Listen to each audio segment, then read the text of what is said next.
how did it come about to this? Well, when I was 16, being a diehard baseball fan in Chicago, what better job to get than become a peanut vendor at Wrigley Field and Comiskey Park?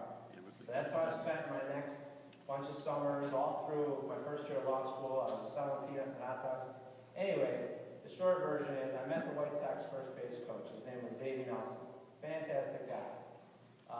Believe it or not, 20-something years after that, we kept in touch. We'd see each other once a year when he would come in town. We'd go to dinner. About 25 years later, he said, hey, why don't you go to my golf outing in St. Croix? And it was my friend Mark and Mark was a vendor too. So we went to the golf outing. At the golf outing, I met a guy named Doug Davis, a left-handed pitcher. Mediocre pitcher, but a left-hander, a veteran. And anyway, I started a foundation with Doug Davis. And through that foundation, it's been around for now 6 years. We raise money for various charities, for various causes, mainly involving children. Okay, so how does that get to this? That foundation put me in contact with numerous baseball players because they all came to our event. And that gave me the credibility that people can talk to me. I'm not going to ask them for free tickets. I'm not going to bother them. I'm just going to have them help us with the charity, etc. So, in 2008, I go to Cooperstown with my son. And we're shopping around the stores.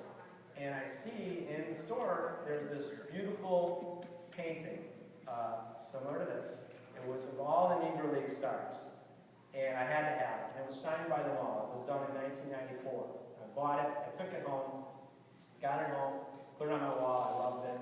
I thought it was amazing. So I called the store, I bought 10 more of them, and I started putting them in my golf outing charity auction with Doug Davis.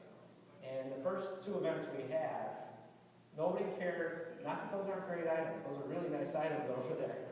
But what I saw was this Negro League print. People, mainly the black people, they were going crazy over this. They would not leave. There were some ball players there that said, I have to go, but you need to do that auction right now because I'm buying it.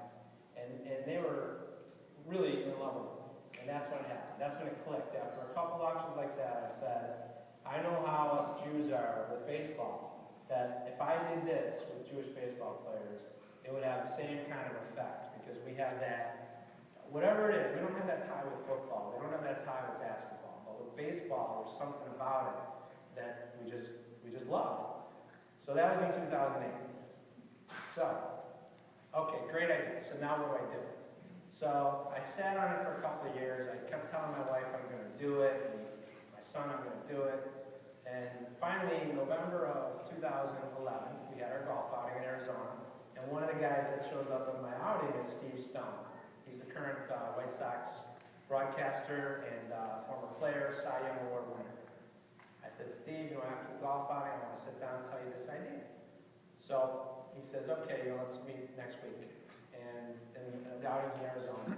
I said, all right, where do you want to meet? He said, let's meet at Goldman's. And I said, where's Goldman's? And he says, what kind of Jew are you? And he said, I'm a Jew from Chicago. So I didn't know where Goldman's was in Arizona. I met him at Goldman's. We talked about the idea.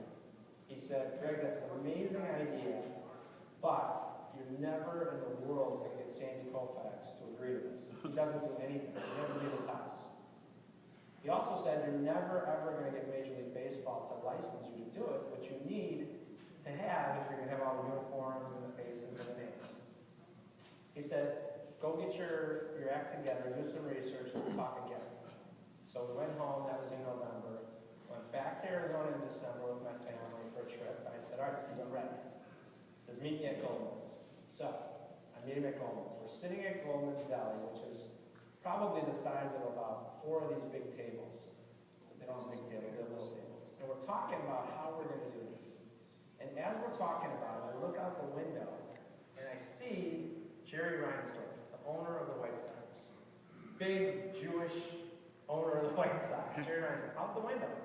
So I say, Steve, I think that's Jerry Reinsdorf. He said, he turns around, he says, yeah, that's Jerry Reinsdorf. He goes, he says, hello. Steve comes back in. Sitting there another couple of minutes. I look out the window. Bud Selig, Commissioner of Major League Baseball, is standing outside of Goldman's while we're talking about how to get Major League Baseball to license this piece for us. So they come into Goldman's, they sit, this far from us. 10 minutes later, Steve walks up to him, tells him the idea, comes back, and says, they love it. You got licensing. So that was it.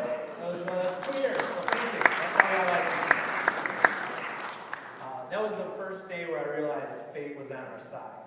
It was Bashir, exactly. There you go. Quote. So now, okay, we're going to get licensing. How do we get Sandy Koufax? Well, as I said, I knew all these players from my golf outing. My guy I knew was Fergie Jenkins. He's a Cub. He's in the Hall of Fame. A baseball player with Sandy Koufax. Fergie, he said, I'll call Sandy. I'll call. Anyway, Fergie tried. A guy named Reggie Smith tried, who supposedly was a really good friend of his. And everybody knew somebody that knew somebody. Nobody can do anything. And Steve and Steve Stone and I discussed, if we could just get Koufax, every other player will just roll over. I'm not missing on this. Anyway, after about 2-3 months of trying to get Sandy, didn't happen. So we met again. Another lunch with Steve. It's cost me 3 lunches already. And I haven't even done anything with it. I said, we decide, okay, let's flip it on its end. Let's get everybody else, and then we'll do what us Jewish people do. We'll guilt them and guilt Koufax into coming in, because we'll have everybody. So that's what we did. And that was the easy part. One by one, and because the reason I brought up Peanut Bender and Doug Davis, Steve was able to say, okay, I know, Ron, I'll give you his number. You can't just have people giving you baseball players and ex-baseball players' numbers. They won't do it. But I had the credibility of the project, so that's why that whole Peanut Bender thing comes into play. We started calling players one by one. I wanted to get a big name first, if I could, even though I couldn't get Koufax. One of the first guys I got, Ron was probably right up there pretty quick. I think Richie Scheinbaum was one of the first ones that he got me to Ron. But the first big name other than Ron that I got was Ryan Braun. And I know where he's at today, but as a side note, I will tell you that I met 26 of these guys here and 9 guys in the crowd, and Ryan Braun was probably my favorite guy I met. So just keep that in mind. Anyway, I got Ryan Braun. I went through the list, and every day I would come home and I would tell my wife or tell my son, I was walking in the house and I'd say, I got Norm Sherry. They'd say, great, who's Norm Sherry? I got Craig Breslow. Anyway, I was picking them up. So finally, we get through them all, and now it's time to figure out how to get Koufax. So, lunch number 5, I think, with Steve Stone. And this is about literally about a year and a half after talking to him about the idea. We're at this point, maybe a year. So we go to lunch. We're sitting at a place in Chicago, Hub 51, and we decide, okay, here's the strategy. We're only going to have one shot at it. We're going to call the guy who made the movie, Jews in Baseball. I don't know if you've seen that movie. We're going to call the director, because he got Sandy Koufax on that movie. He knows what will make him tick. He knows the magic words we could use to get him. So let's call him. It's Ira Burko, is the guy's name.